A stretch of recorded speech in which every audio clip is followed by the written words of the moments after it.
even. It's a very strong meta pick, but when Cacao got it, it's more than just that. And speaking of jungle bans here, Cacao, you're not getting anything. No, really rude there as the Rek'Sai gets banned away. I think I'm understanding more of the Sejuani players. Cacao has not been allowed to play the other two junglers, it seems like, as IG ban away Kalista and Echo, so no Echo this game. I just want an Echo. I agree. Let's make my day.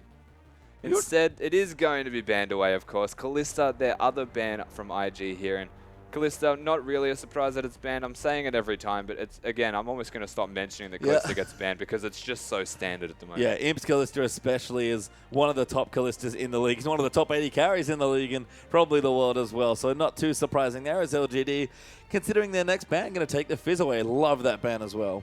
What really interests me right now is what the last ban is going to be here from IG. It should... yeah, exactly. Like, it should be Ryze. It should be Ryze. But then it leaves open a lot of other options. All of the top lane is left completely unattended here. There's the mid lane options of the Azir and the Cassiopeia that could be prioritized. And most importantly, the Alistar has not been touched here. And if they don't pick this away, I've no doubt that IG will get this because it is all that they seem to play as support. Yeah, I mean, Kitty's certainly favoring those engaged supports recently. It makes sense with the way IG like to play League of Legends, recently at least, but both these top laners also have a pedigree with Hecarim, so LGD going to have to carefully consider this pick here. You can see Akon flipping between them, and he just takes the Hecarim. So I would have gone for Vel'Koz there, but that's why I'm not a pro player. Hecarim has been locked away in a very strong first pick, but again, it relates... wasn't that funny? It relates back to the point here where the Alistar is readily available to be taken away here in the first rotation after the Hecarim has been taken. So now they can go for the Alistar. They can opt into picking towards the Hecarim, but they don't have the Fizz option, which is kind of why I like the Heck first pick. But again, the Sivir is always there. Yep, and Sejuani might be the pick here as well, but that would leave Alistar on the board for LGD if they wanted to hand it back here. Sivir's locked in, so Kid's going to play that champion, but Cacao maybe doesn't want to be left back on Nunu duty. Actually takes Sejuani here. That is a good point to make, is the fact that Gragas and Rek'Sai have been banned, so looking to get the Sejuani before it can be taken away. A smart decision here from Cacao. But you said it, and I said it about 28 times already, is that there is the Alistar available, and most likely going to be picked. It wouldn't be too surprising here. Kitties does get the option of Nautilus if they take it away, and that will combo nicely with the Sivir. So IG have plenty of strength to pick from still. Here is LGD, probably going to try and match with similar picks here. They've already got the Hecarim, so can be safe in that pick. But I don't Lee Sin Alistar instead here. Thankfully, no more silly drafting with Nautilus Alistar potential. But TVQ, he's going back to Lee Sin. He's not that much of a Nunu player, at least recently. And Lee Sin's been, I would say, very up and down in the LPL recently, and honestly in Cinderhulk mainly down. Well, we see mostly Sins go for that warrior, of course, but in the Cinderhulk patch in particular, it has been hit or miss. If the Lee Sin can get going early, then it's definitely a big hit and does exceptionally well. TBQ has played that Lee Sin before. He's a very meta jungler with the pocket Lee Sin availability, and now that the Gragas, Rek'Sai, and Sejuani weren't an option, going straight for that Lee Sin is kind of a smart decision here. Yeah, I like it there. It's a combo pick for TVQ there as well. But Rookie going to lock in Lulu. Nautilus going to be the pick up there for Kitties. But there's potential for that Lulu to be a flex pick as well. So IG leaving their draft nice and open. Victor, though, going to be locked in for Godby. We've seen quite a number of Victor bans in the last series. And Imp, you know he wants to. He's hovering that Twitch. He wants the skin. The skin's ready. Give me that Twitch back, please, Imp. I mean, he's hovering the Trist right now. Again, Imp tends to just do whatever he feels like. He's against Sivir, so most of his options, I think, are relatively safe. Thankfully, this time, he's not just insta-locking the Vayne, which we saw him do in this matchup. We've seen quite a few times. LGD have some good room to move here. They've got plenty of picks, and Imp just going to let it run and pick Tristana. Yeah, so they lock in that Tristan. Unfortunately, didn't want his skin to be shown just yet, but it's not too bad a pick. I think it does signal to me that they're probably looking to lane swap again. Tristana very good at taking down turrets, about as good as the Sivir is in terms of capabilities. So not a bad decision to opt into a lane swap perhaps. Let the Alistar ramp up with levels and make the team fighting, or the 2v2 fighting even in a lane, much easier for them. And we're still waiting for that last pick here, and we'll find out very soon if that is going to be the mid lane locked in, which would put the tie on Lulu. So Ty's a legacy Lulu player as well. So again, a wonderful flex pick here for Invictus Gaming. I like the hover there from Kitties. It seems like they want a mid laner. They looked at the Ori for a second, but they're going to take Azir instead. So they finish with that Azir pick, and now we're looking at both of the team comps completely finished. And I look at the LGD comp and I'm thinking to myself, that's a whole lot of damage, but that is near to no real CC. I mean, they've basically just got Alistar and a Hecarim multi, and yeah, that's about it. It feels to me like they're relying on the Alistar, essentially. He's going to be the engaged, well, not necessarily the engaged, but the brunt of the damage has to be taken by that Alistar, or they could find themselves in a very precarious position. And I think I agree, but the other thing that I find interesting about Tristana seeing a bit more play, although we'll get to that in a second as we go through the matchups. We're going to start on the top side to tie on the Hecarim versus Acorns Lulu. Did I miss something? I don't think I missed something. No, you I think didn't that's miss the wrong anything. way around. That's definitely the wrong way Well, around. we'll Go TVQ, play that Sejuani. Yep, we'll swap them around. He is on the get lease in there. Shout out to the Chinese production feed as a rookie on the Azir. Godby going to be the one with Victor. And again, Victor's another champion that we just haven't seen that much, mainly due to a couple of bugs living in Disable, but seems to be back now and been quite a popular mid lane It's pick. nice to note that Imp got his main champion that he was looking for here on the Sivir. Just kidding, he's actually the Tristana. Is a very standard team comps here almost from both teams as we ended out with the supports there, Nautilus and Alistar. In a lot of different ways, yes. But again, this Triss pick, been seeing some popularity. I think it's what you said earlier, just trying to match a bit of that fast push for Sivir rather than actually trying to kill her. Yeah, the direct wave clear is not as high or of a high level that the Sivir can obviously provide. She has too much wave clear basically, but the Tristana can match the pushing capabilities. You've got the explosive shot which will help out, but it's still a good matchup. Yeah, it's strong stuff. We'll see what happens in level 1 though as we're about to get straight onto the route.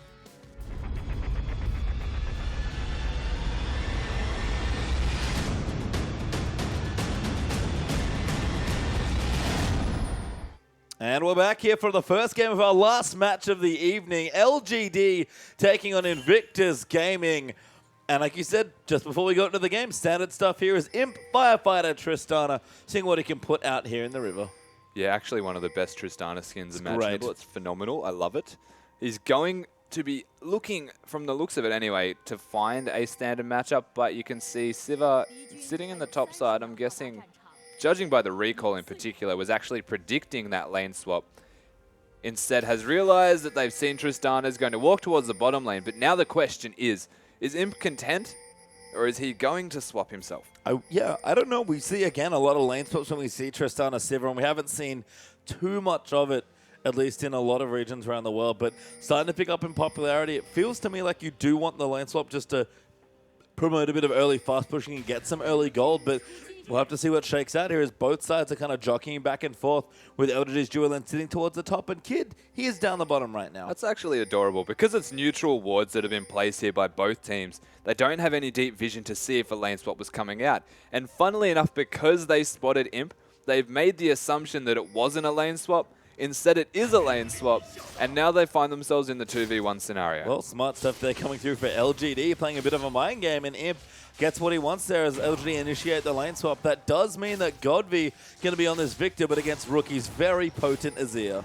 Yeah, it's going to be a very volatile mid lane matchup to say the least. At the moment, the Azir's pressure is quite low. He does put down a bit of poke, but it's not really enough to take someone out of lane. And Victor in particular starts to ramp up very quickly with items and with just raw damage output as the lane continues with maybe the first buy. That's when we'll see the big kills come out mid. Yeah, and that's the thing about Victor. Fairly short range, a little bit of mobile, but boy does he dish out damage when you're in his range of his spells. So there's definitely payoff there for the champion. It's nice to see some of the mid laners picking him back up after he didn't see play for a little while. But Godby going to hang out. He's going to chill, get some minions where he can as Rookie, as always, going to try and stay aggressive in his lane. Yeah, looking to put some poke down, and of course it's going to continue to happen because at the moment the Victor has no real answer.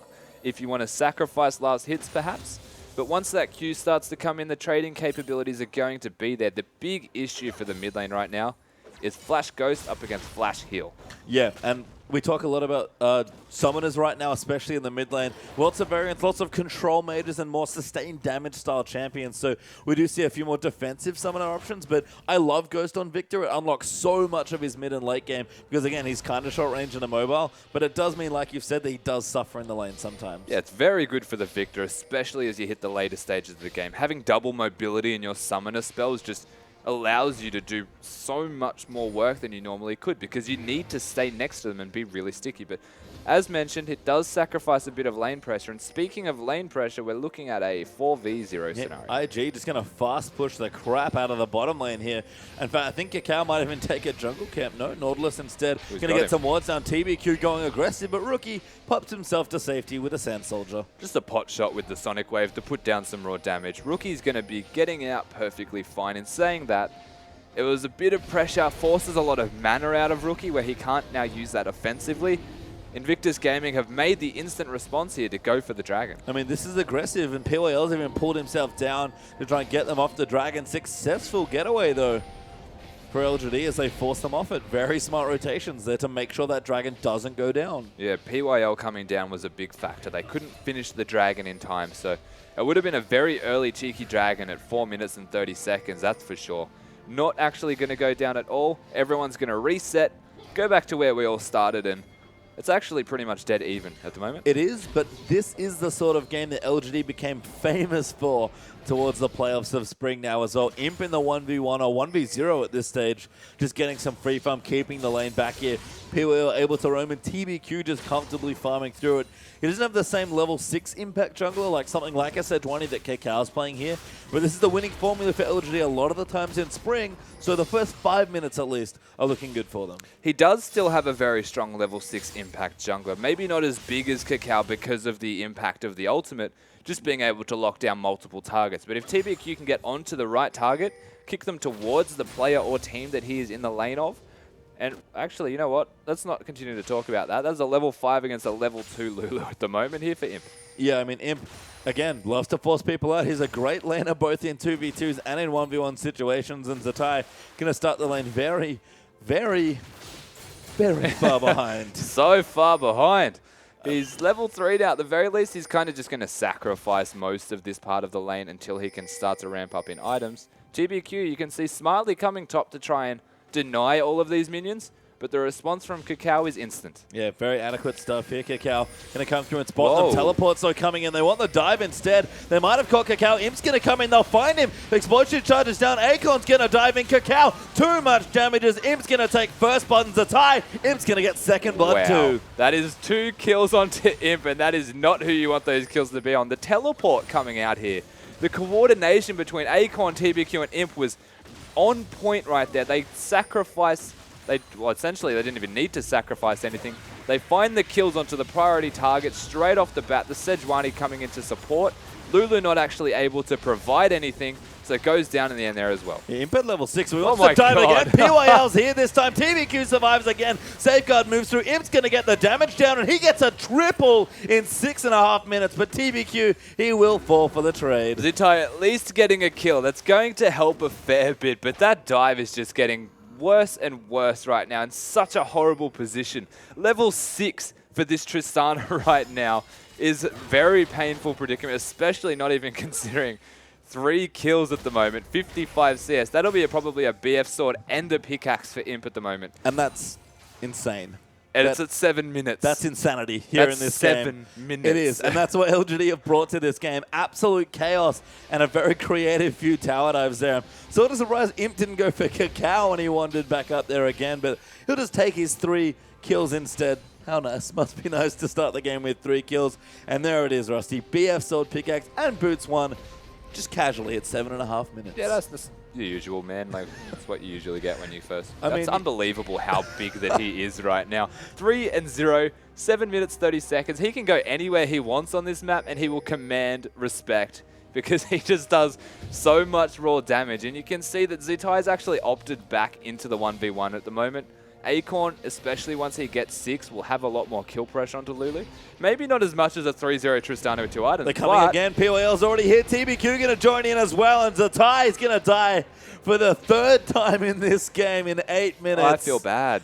I mean, the camp is certainly on here for LGD. It's been gank after gank, and again, this is why LGD like to do this. You give PYL Alistar, you let him roam, you pay the price. You know, the worst part is that he got a kill, so it reset his gold worth as well. So he's still going to be worth gold, and he is definitely worth continuing to dive right now as TBQ is actually taking away this blue. I mean, why wouldn't you here? Cacao been run over the map trying to stop the tower dives. Can't really stop most of those. Got killed for it, actually, when he tried in the top side. So you might as well just get what effectively is a free blue. I think even for Acorn there. Yeah, actually.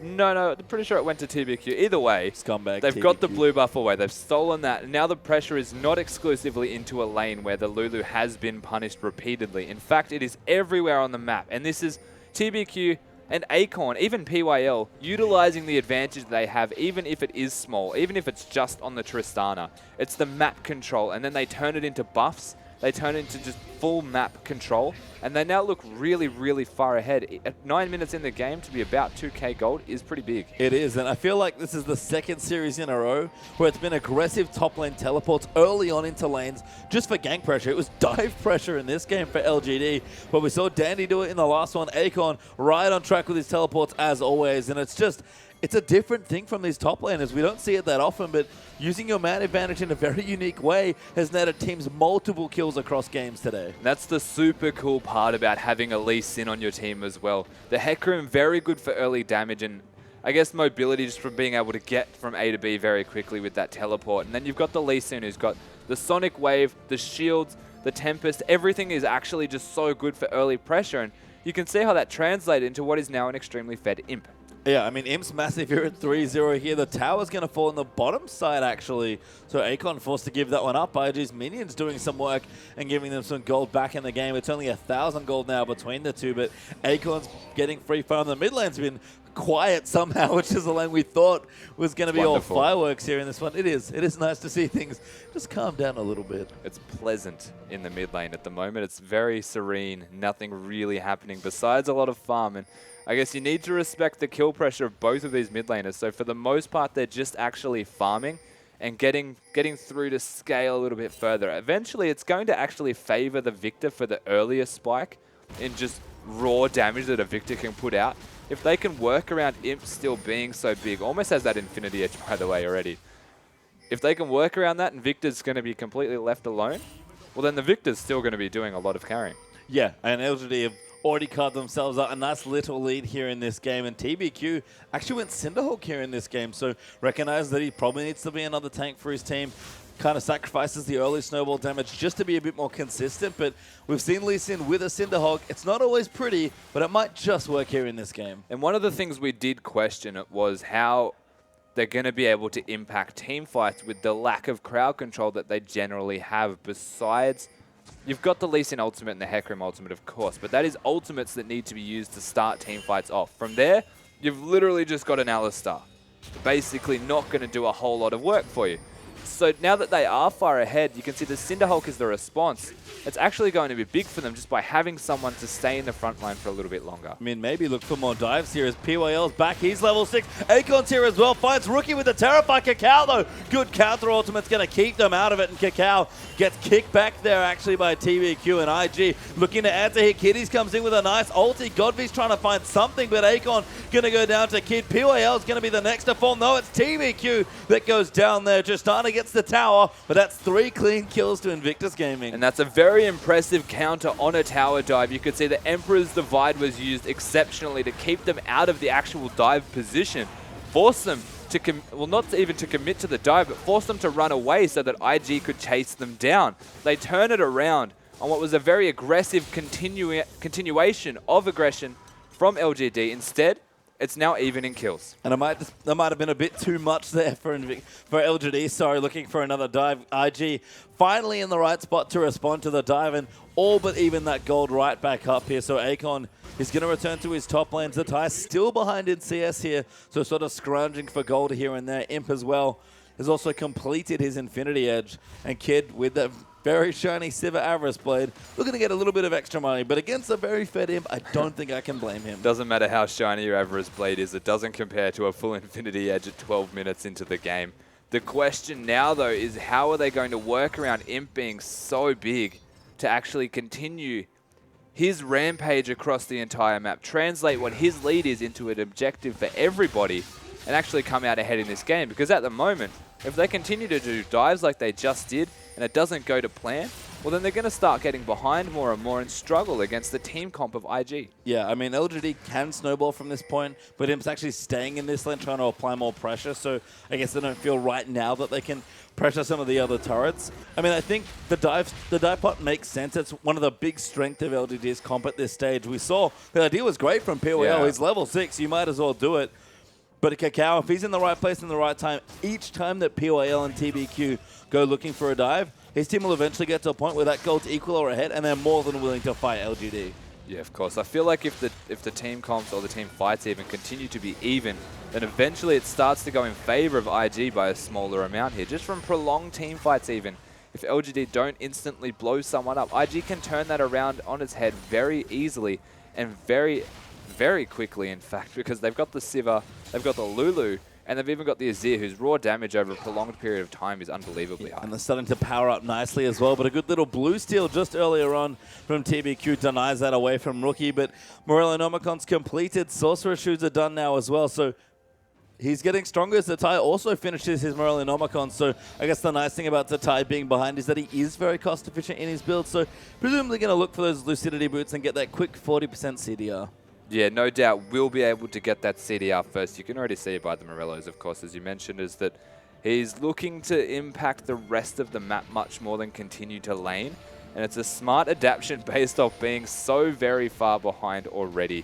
I mean, 2-3-2 compared to 93 CS even compared to 53 is they're going to get this tower, and Zitai is going to find himself with some freedom to get some CS now at the very least. I mean, maybe.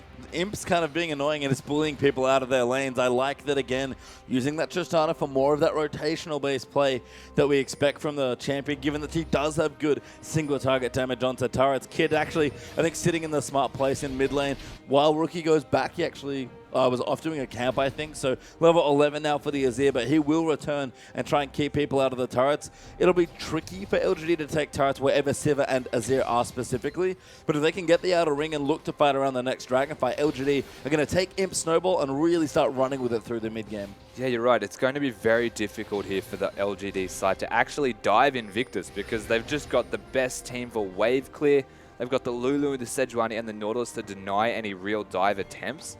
If they meet on equal terms is the key factor there, though.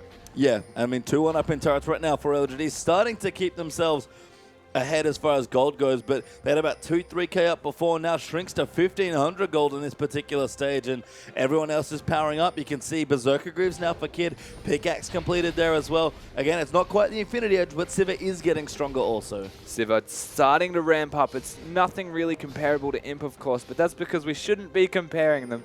They do different things when it comes to team fighting, and Sivir, even just by using the ultimate, feels almost more relevant than Imp unless he can instantly take someone out. But speaking of Imp... Yeah, Kakao looking for a gank there, but doesn't quite find it. POL actually in a good spot to run defense. Even TBQ rotating in. It might be LGD that want to pull the trigger on some sort of kill here. Akon in the top side, though, going to take away the Krugs and continue taking objectives. And you can see Kakao actually backs off there as Imp. He's just continuing to pressure turrets here. He doesn't want the mid lane. He's not going anywhere near the Azir. He's basically following Zatai around and trying to take his turret. But even the Lulu has not exceptional wave clear, but the wave clear is still relevant, needs to be respected because it's very hard for them to consistently... That actually hit and did a lot of damage too. Yeah. Wow. But yeah, like the wave clear is on nearly every member of IG at the moment. So they've essentially got LGD's number in terms of just being able to sit here in a 1-3-1 or a 1-4 sort of scenario. They need to commit to a dive or just smartly move around the map and get the rotational advantage to take a turret down before they can react and wave clear. They've been using Akon nicely there as well, actually split pushing in the top side. Kid, though, returns to the bottom lane and Imp immediately leaves the lane. So LGD trying to sort of out-rotate IG here and play a very strategic-based game here and through the mid-game, but Dragon's going to be back up in 30 seconds. IG got the first one. LGD probably feel that they're strong enough to fight for this second here, but Rookie goes back. He powers up with a needlessly large rod. It's going to be a pretty bloody Dragon fight in about 20 seconds. Yeah, I would most likely suggest that LGD fight for this one, find themselves in a scenario when they're not looking to just take a turret, turn a dragon fight into a turret perhaps if it goes in your favor, but for the most part, getting them away from somewhere where they can stop a siege, just wave clear very easily or put down some relevant poke, get them to the dragon pit. You've got the Alistar to engage. You've got the Victor who can just control the zone. Even the Lee Sin and the Hecarim to get in the backline with their tanky stats that they're stacking right now. A very good position is this Dragon for LGD to fight. Will Invictus want to fight this, though, is another question. I don't think they should, given that I think LGD, more than anything else, just want to bait the wave clear into the pit so they can kill them and take what they actually want, which is the mid turret. And Acorn as well, threatening with the home guard, looks nice and strong in this particular position. But instead, we're going to have LGD get on top of the Dragon. They know what's up. Kitties puts a ward down.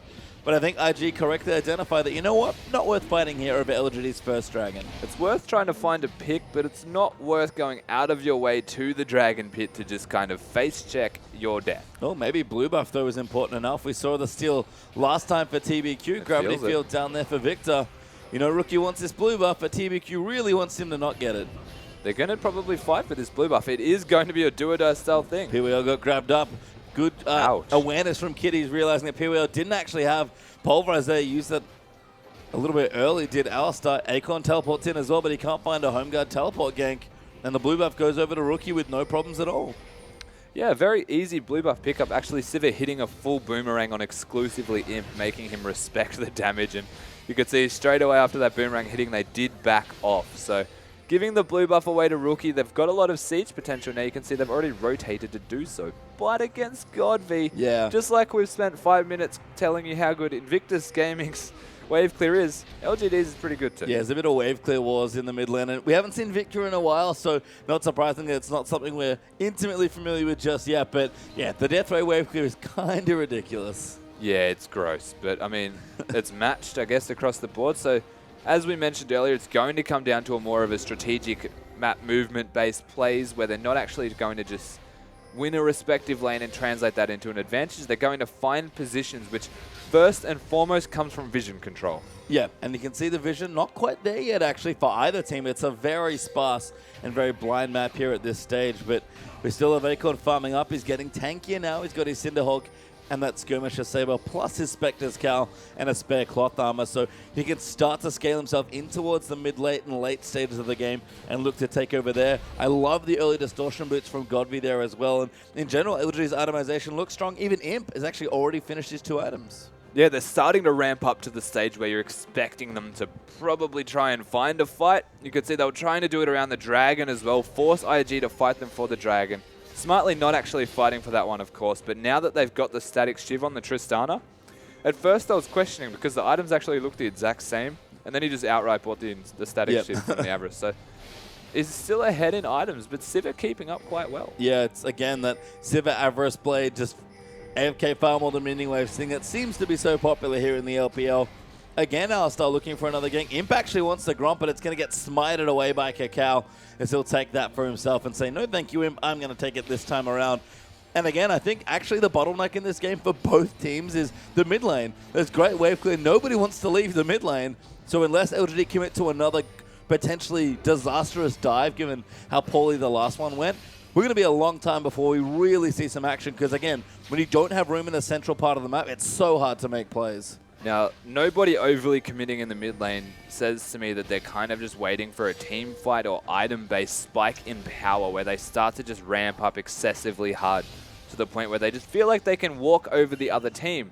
Now, you look at both mid laners, it's most likely not going to come from them. You get maybe the Luden's Echo or the Death Cap here for the Azir. You'll start to feel a lot stronger. But in saying that, you're most likely looking at, I was going to say an Aegis, but I don't see the possibility for one on any of the members here. Kakao actually going for a bit more selfish magic resist. He's got a Spectre's Cowl completed, possibly a Banshee's coming through. A Giant Spell up for TBQ who just wants more health, probably again to look to dive more people. LGD with plenty of pressure do finally get themselves a third turret, but it's the tier 2 in bottom, not the precious mid tower that they want, but you know what? They'll take it. Always take an objective, Pastry. It's definitely a good rotation from them. They've been pressuring that for a very long time. Finally found an opening to get themselves the turret. And they're going to be happy that that is now finally down because maybe Imp will start to rotate towards the mid lane and look for a fight. But again, the wave clear is so ever-present that it is most likely going to be a dive. Yeah, Azir coming back there into the lane. Zonya's actually completed now for Rookie, so Godv might look to go for a shopping trip as he's just been farming up pretty solidly. Good trap being set here for IG. I like this a lot because Baron is a very realistic objective now, and TBQ, a little too far forward, is going to find the ward, but a good check of the brush there with the Q. He does eat actually the Nautilus hook, but Godvy's going to come to his aid. I'm not sure if he was throwing out the Sonic Wave for the attack speed to actually take the was. ward, or just to check that there was someone there, but they're fighting. Yeah, they actually are going in. Acorn wants to try and get something started. He's used his ulti already. Godvy trying to get into position, but I use Tekram ulti later, and we're done. Nothing actually happening at all. I take back that we were fighting. We're not.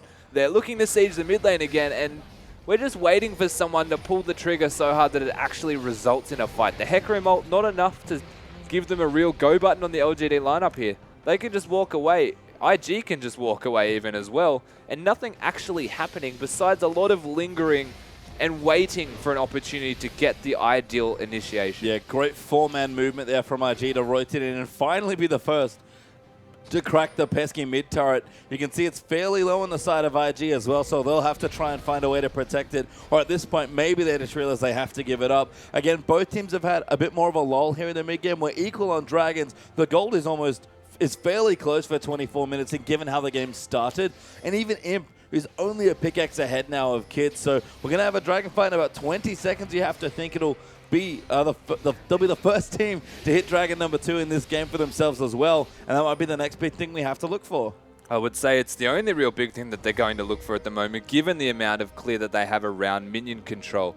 So going for an actual objective that isn't turret-based will probably be the ideal scenario for LGD in particular to find themselves with a win condition. They've got that 3k gold lead, but it's not going to translate into anything unless they overcommit to something and actually have it work in their favor. The Dragon is the free way of doing that. It is, but there has honestly been so much farming in this game after all the action we had from LGD's tower dives that you have to think LGD are just comfortable in the situation. I don't think they'd delay the game this much if they didn't think they'd win with more farm. And they're actually going to sneak in the second Dragon. IG, not even in the area. In fact, I see the pings onto Baron. I think they'd rather take the bigger fish. I think when it comes to scaling to the later stages, both teams really... Yeah, they're not going to go for the Baron. They got denied by the pink ward. How rude. In fact, that's the rudest. It is. But LGD might get the mid turret as well, which would be a great transition for them. But Rookie's there with the Sand Soldiers, Kids there with the Boomerang Blades, and let's give up on the mid tower for another couple of minutes. Yeah. If you go for something, you're committing really hard, and they're not really committing at all to anything just yet besides Dragons. So we might even see a lull for another 5 minutes. Hopefully not, for the next Dragon to come up to present the very, very real win condition for them. But in saying that, you mentioned that they might be looking to scale, and I think if you go up against the side of Invictus Gaming, I probably wouldn't want to be scaling. The big factor in this, though, is probably that Lulu is exceptionally behind compared to Hecarim. I mean, Zatai's about to get his Rabadons. He is behind the Hecarim for sure, and Lulu's probably going to drop off a little earlier here. I think if LG are looking to scale, they're trading a lot on Imp's play on Tristana, who will do decent damage in the later stages of the game, while not quite the hyper carry she used to be. Godby as well will do ridiculous damage, but it's really Acorn here that's going to carry the torch as LGD finally move in for the kill. Nope, never mind. Turrets literally never dying in this game, apparently. No, turrets just don't go down. They're invincible objects that just stay there, and if you want to win the game, you just can't. They're basically looking, again, to find control of an area, translate that into an objective, but they just have no chance, no opportunity to get their eye in on an objective just yet. LGD heavy in the pressure on this mid turret. They do want it to go down, but if they do, they're going to be taking all of this damage from Rookie. Kid, who's going to have the big no button and just say, you can't actually take this. And I guess they have to overly commit again. It's such a really awkward position for both teams to be in. I really love how IG have actually been playing this, because they've just slowed the game down for as long as they want. You mentioned their scaling. I think you're right. IG are comfortable in their late game. They're comfortable in their team fighting. So just let the game drag on. If LGD aren't getting far enough ahead, and again, the gold lead's still 3,000 gold. It's been about 3,000 for what feels like 10 to 15 minutes, and that was with Imp still sitting on those 3 kills that he's had since about 6 minutes into this game. IG have done a great job controlling tempo here in this match, and if LGD can't find a way in, and I feel like they got a bit scared after failing that first big dive, if they don't be proactive, they might run out of options in 10 to 15 minutes time. Maybe it'll take a little longer, might be 20, but right now, if LGD feel like they're playing straight into IG's hands. Yes and no. I mean, it is playing into IG's hands, and I feel like based off the team comps, it's very hard for LGD to actually commit to something. As they finally commit to the turret, get it. It's gone. It manages to snipe it there. The range getting long enough, it feels like, to get the last autos in. And IG, not going to be there. Okay, the map's a lot wider now. We do have to be a bit more careful. Yes, there's actually more than one lane in League of Legends, and they might actually start to rotate towards them. I mean, at the moment, just to touch back on the point, is that they've got more than one damage source here on LGD. They do have the Victor with the Tristana. The Tristana is 3-0, has a Last Whisper, 3 finished items now, in a very big position to win a team fight. And the fact that it's gone for a Last Whisper first actually suggests that. Well, PWL pops in there with the Talisman. Kid's in trouble as Imp goes in for the damage. Everything is popped to keep him alive, but the Scrying Orb's going to catch him out. Acorn, he's ready. He does have his ultimate. He's so tanky now as well. He's got 2 major tank items done already. They can't find a kill, but LGD are starting to get a bit more aggressive. Yeah, you could see that aggression coming out onto the face of Kid there. He had to back off, actually saving his spell shield for the Tristana ultimate. Oh, Rookie in trouble now, actually. No, Wild Growth's going to keep him safe there as Kitty's and Imp fighting there, but Imp, that's a very one-sided fight. Now Cacao going to be the next target, flashes over the wall, but TBQ goes in deep, gets caught by Cacao, though, turned into a creature there as well by Lulu, but TBQ will just get himself safe. PYL, though, not going to be so lucky as Rookie manages to take him away. And that wasn't even really a dive. That was just straight up looking to get kills and getting very adventurous in positioning to do so.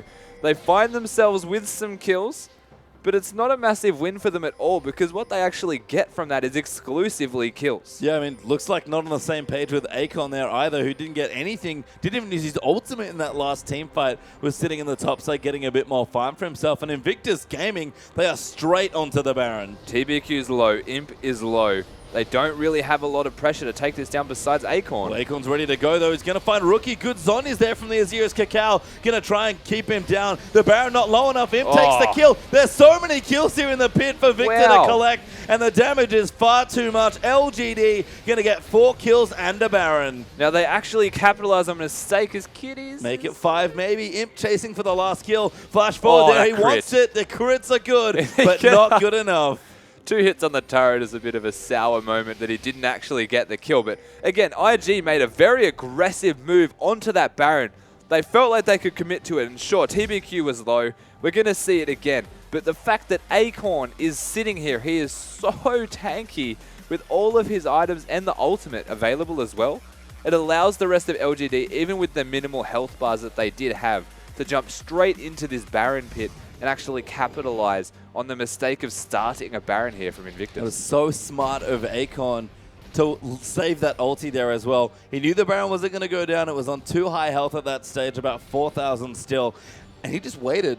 He waited. He was tanky. He was never going to die. And that 1-0 turns the Baron fight around. And LGD now, they needed a window into this game, and IG just gave them one. Well, I mean, the best part is that they just let the Baron reduce their resistances, just let the Baron take the health away from them, saved his ultimate, saved the engage until the Baron wasn't really a threat of going down, so they just let it chunk away until they could easily come out ahead in that fight. Now you've seen that IG have actually been playing this game very scared because they're showing respect to the damage that can come out from LGD. They finally make one aggressive decision. It is capitalized on completely by this lineup. Acorn, very well done to actually save all of his spells. Imp jumping in and Godv doing ridiculous amounts of damage. He's on the board himself now, 2-0. Yeah, Luden's Echo done. Needlessly Large Rod still there, charging up the Hex Core, and's got the Athenes in there as well. We can see about 561 ability power at last check here.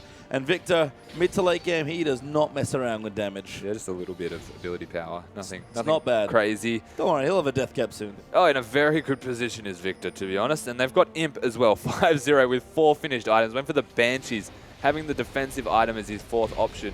Very smart, and that turret non-existent. That turret was non-existent. Imp just melts it there as he pops his charge and his rapid fire there, and just able to take it away. He'll guide the Baron minions up towards the objective as well. IG 5 men strong, trying to push it out, but Akon always dutifully pushing out the side waves, is getting ready to take the mid tower. There's no real answer to him right now. Akon can split push for as long as he likes. If they draw someone to him, then it gives LGD the option of just straight up going in. And if they don't go to him, then he's going to get the turrets down himself. Yeah, Akon does not do insignificant damage to the turret. In fact, it's going to ignore the tie right now. It's almost got it done already. That means LGD going to move in, and Imp, he does excessive damage to turrets. The pressure from 2 lanes at once, forcing IG into a horrendous position. You can see this gold lead has just grown tremendously. The Baron helping them out immensely. They just look unstoppable at this stage of the game. They do, and the lead's just ballooned so much here. I don't think IG can overcome this. Imp getting aggressive, though, gets some shots down, but Kakao going to dive in. Wild Growth pops in. Imp is going to go down to Azir. Akon now the next targeting kid. He's trying to stand in a decent spot. Rookie forced to pop the zombies. Gets his ulti out, though, but still going to get ultied up by Akon as TBQ takes the kill. PYL with the slap to take out Kid, and Kiddies hooks away to the wall. Godby's still chasing. Gives up.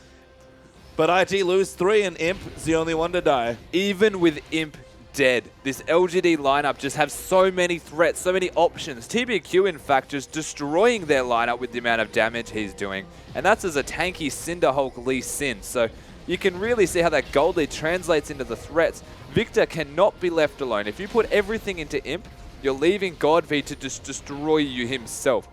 And that's exactly what we saw. It is, and Rookie, he's been fighting really well, pretty much doing whatever he can. But what he can do, unfortunately, is just going to get dived and tap the Zhonya's button. He's been focused so heavily in every single team fight, even more than Kid at this stage, who does have 3 damage items there as well. And I think it's smart target prioritization from LGD to realize that Rookie, he's the real carry of this team, especially in this team comp. Definitely in this team comp. It feels like every member of Invictus Gaming actually drop off, besides Rookie, who scales really well into the late game. And as I was saying earlier, I was talking about how good the team comp of Invictus Gaming is late game. When you have a look at the individual champions and their capacity to actually be a threat, Kiddies isn't one either. No, I mean, getting knocked around by PYL is going to take some damage, although main threat's not there.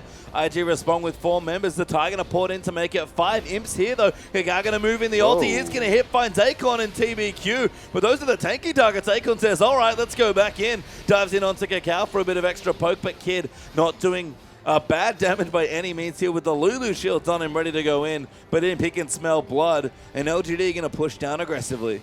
They're going to throw it down now. They're going to try and push the gauntlet towards Invictus Gaming. Both inhibitors, or actually is it just one inhibitor that's down at the moment? No, it's both. It's both inhibitors. They don't even want to go bottom, apparently. They just want to continue the pressure around the top side. Baron not up for 1 minute and 40, so we'll see what they actually want to do here on the back of what was an attempted engage here from Invictus Gaming. It did go a bit awry. It didn't really go to plan. The Sejuani ultimate only really hitting tanks. Don't worry too much, Rusty. The 110 CS ahead Hecarim with the Trinity Force just finished. He's on the split push shooting in the bottom side. LGD just have everything planned out here in this late game. Good. I'm glad we managed to abate your concerns. As PYL just hanging out, knocks Kiddies around with a pulverize. In fact, coin pop there by the PYL. Gotta go fast. He does have to go fast. Straight back down to the bottom. Didn't even get into the bush and starts re-killing. That's a pet hate of mine. I mean, it's a testament to the cooldown of the talisman now being so much shorter that PYL is just sort of willing to pop it as, yep, somebody getting caught in the crowd. Life is sweet. It is indeed. As LGD must be thinking exactly that here. 13,000 gold ahead in this game. Our 4th Dragon up in 1 minute 10. Their 2nd Baron up in 40 seconds. And this game at their feet. Invictus Gaming, you have a lot of work to do. Maybe some miracles to pray for in LGD. This is your game to lose. It is definitely their game to lose. They are in the driver's seat right now as PYL trying his best to protect his pink ward as the support battle rages on. Protecting his ward like children. Akon's actually in as well. Godby coming through. He's actually going to get ulted there by the Nautilus. Kakao trying to find a line for the ult. He can't quite get in just yet, but Nautilus is a little too low. TBQ's going to take him out. Kakao going to get knocked around as the Wild Growth popped out from the tie on the backside. Meanwhile, on the bottom side, Imp's hanging out, but Akon's going to go in. He's found Kid. Rookie's forced to ult them away and get himself out through the choke point, and Akon, he's not stopping, he's still going, and Imp having a fun old time in the bottom side pushing. He's having a merry old time by himself down there, getting all of the objectives that he can. The 3rd and last inhibitor, I think, about to go down. Yeah, Imp's going to take that one. And after all of this fighting, and only Kiddies going down, the most important part is that their ward remained here, and LGD win that battle. Yeah, Invictus Gaming were trying very hard to get something going there onto Godby with the Nautilus ult, but LGD just too far ahead at this stage. They'll back themselves off to Baron just to make sure they can finish the game. And IG, good luck with the super creeps, kids. LGD are going to be back in your base soon. Yeah, dare you even consider leaving your own base at the moment to place some wards or control a certain area? You're going to be punished for it endlessly, and you can see LGD successfully picking up that Baron. They're going to be able to, even just throwing the coin down, try and end the game. Oh, that was a sick pulverize after the headbutt. Imp's going to come in. He's got good damage. Oh. Very good damage, in fact, his kitties. Forced to use the wild growth, but another crit takes him out. Akon going to charge in now as well. Kakal's apparently the target. Imp's going to go in aggressive. Actually, it's an ultimate there from Kakal, but it's too little too late from IG. Kakal, all the shields aren't enough. Another headbutt pulverize comes through. Rookie goes down. Imp's going nuts in the backline. Kid does die in the fountain. And this Tristana takes over. The Tristana is massive. There is, oh my god, everyone's Imp's just gone in. Oh, he doesn't alive. die. Well, He's alive. Well played, him. Not quite going down to the laser towards the end. Finishing at 8-1-6 with a big grin on his face. And Imp, pat on the back there for that game. Great Tristana game coming through from AD Carry. Ridiculous Tristana game on the back of starting 3-0 from this ridiculous successive diving onto Lulu, even getting Sejuani at one stage. They find themselves with Imp being ahead. They don't get anything from the mid-game stages from this Imp, but you could tell Invictus Gaming having to respect how big he was, slowing the game down to their pace, but unfortunately being ran over in the end there. Yeah, BYL shot calling just so good towards the later stages of the game, and IG made that one slip up at Baron, and that was all they needed to push what was then a reasonably medium-sized snowball, packed up into a nice big one and just shoved straight down the hill. Yeah, roughly 3,000 the gold difference, suddenly 10,000 out of nowhere, and one mistake, all it took right there, LGD completely running over them, and they look very strong.